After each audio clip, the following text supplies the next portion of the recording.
দল বদল, সরাসরি চুক্তি আর উত্তাপ ছড়ানো অকশন, সব মিলিয়ে রঙিন প্রথম দিন।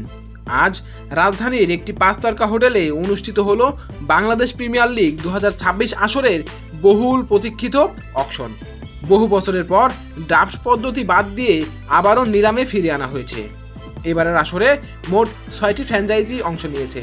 পুরনো 5 দলের সঙ্গে যুক্ত হয়েছে নতুন দল নোয়াখালী এক্সপ্রেস।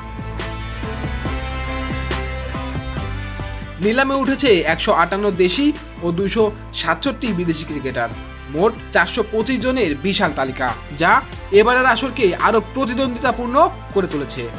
নিলামের আগেই দলগুলো সরাসরি চুক্তি করে রেখেছে 23 জন খেলোয়াড়কে, যার মধ্যে 12 জন দেশি ও 11 জন বিদেশি।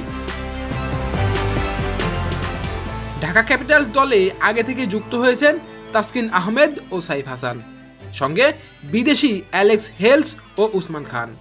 রংপুর রাইডার্স দলে রয়েছে মুস্তাফিজুর রহমান এবং নুরুল হাসান সোহান, আর বিদেশিদের মধ্যে খাজা নাফায় ও সুফিয়ান মুকিম।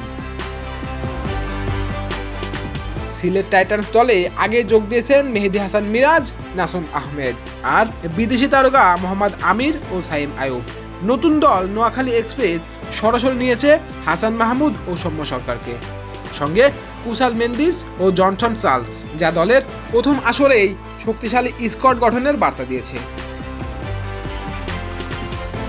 এদিকে বিসিবি ইন্টিগ্রিটি ইউনিট সন্দেহজনক কার্যকলাপের অভিযোগে 8 জন দেশি ক্রিকেটারকে নিলাম তালিকা থেকে বাদ দিয়েছে, যার মধ্যে আছেন এনামুল হক বিজয় ও মোসাদ্দেক হোসেন।